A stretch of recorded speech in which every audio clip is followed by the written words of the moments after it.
The sun hung heavy over the dust-choked town of Clearwater Ridge, its golden light turning every shadow into something long and lonely. The street was quiet except for the jangle of spurs and the slow creak of the gallows rope swinging in the wind. Then came the rumble, the sound of a wagon dragging chains behind it. Every head turned. Men stopped hammering nails into wood. Women froze on their porches, and even the horses seemed to hold their breath. The wagon rolled to a stop in front of the sheriff's office, and standing in it, chained from wrist to ankle, was the man they called Savage.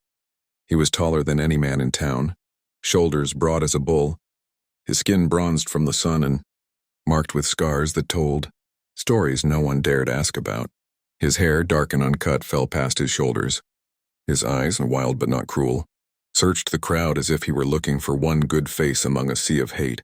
The sheriff spat his tobacco, tipped his hat, and climbed up the wagon bed. "Clear the way, folks," he barked. "Got ourselves a killer to hang come morning." Whispers rose like wind in dry grass.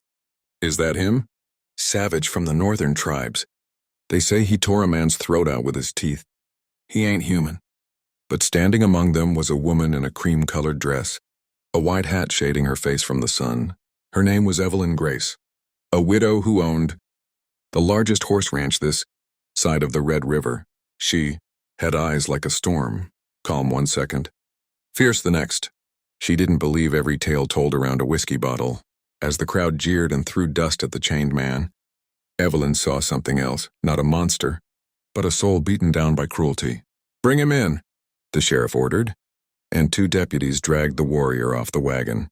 He stumbled but didn't resist, his chains clinking like church bells for the condemned.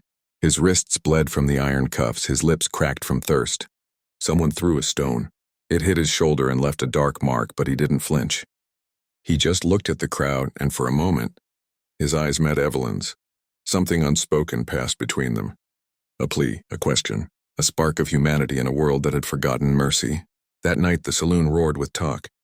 Men with liquor on their breath told stories of how Savage had killed 3 bounty hunters barehanded, of how he'd been caught fighting for freedom after his people were driven from their land.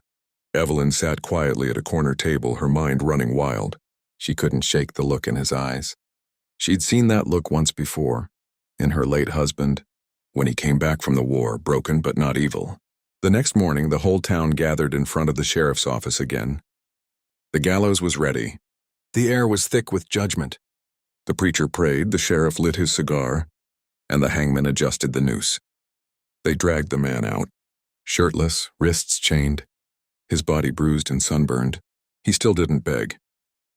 He just looked out at the horizon, where the desert met the sky, as if waiting for freedom that would never come. Then came the moment that would change everything. Evelyn pushed through the crowd, her boots kicking up dust.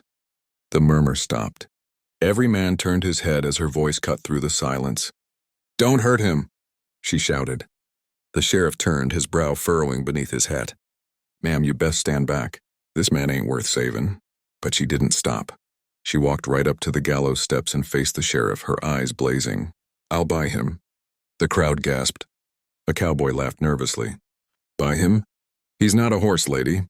Evelyn's voice didn't waver. "You want justice? Fine. But if this man is to die, it'll be after I've seen what kind of man he truly is. Name your price." The sheriff hesitated. He'd known. Evelyn Grace for years knew she wasn't a woman easily swayed by emotion. "You don't know what you're asking. He's dangerous." She looked up at the chained man, his head bowed, his breath heavy.